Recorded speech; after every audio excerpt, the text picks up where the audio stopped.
Father, good to see you this morning. I mean, we are marking today, aren't we, the crucifixion of Christ. It's a hugely important day. It is, and if I could just be so bold, I just picked up the figures from the last census, as you didn't have them to hand. 46.2% of the population tick Christian, 37% tick no religion, 6.5% ticked Muslim. So just to have a background there. Good Friday is part of what's called the Easter Triduum, which is a 3-day celebration, hence 3 days, Triduum.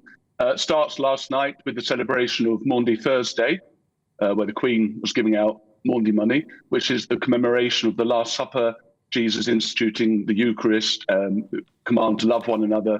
Then it moves into Good Friday, where they leave the upper room, Jesus is taken, betrayed, crucified, and dies. And then it kind of finishes with the Easter Vigil on Holy Saturday, where we celebrate the resurrection. So it's effectively one service, one liturgy spread over 3 days, and it's the most sacred time of the year for Christians. Do you think we've lost the real meaning of Easter? Has it become too commercialised? I think people think about the Easter weekend now and they think about their lamb roast, don't they, or their chocolate eggs. Yeah. They don't actually think about, the crucifixion of Jesus and his resurrection. I think it's certainly... people aren't as clear about Easter as they are about Christmas, for example. I mean, most people in the culture still know that Christmas is about the birth of Jesus. You'll still hear carols being sung in supermarkets, even.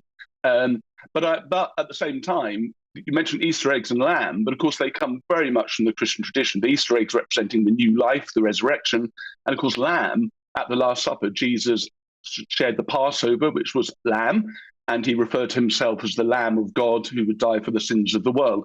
So even though people may have lost those connections, they're still very much there in our cultural celebration. So that's something.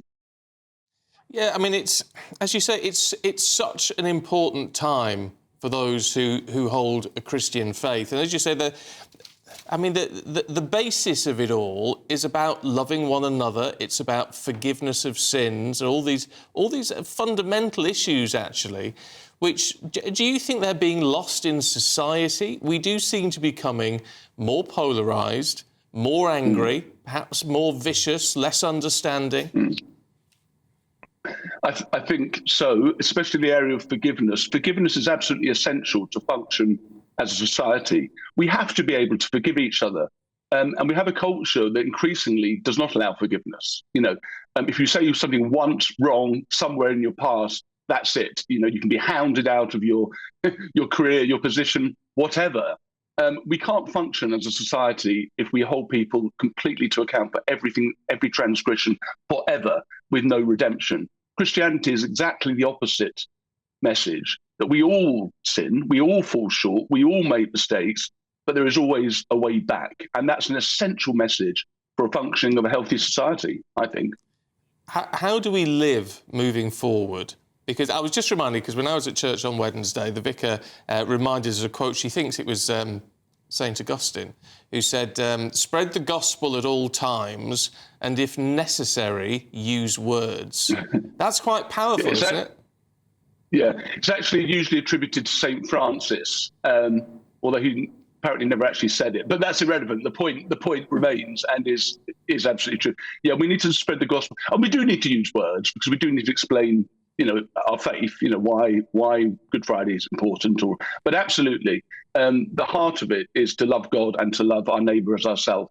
And Jesus said that is the fundamental primary commandment, and everything else is summed up in that command of love.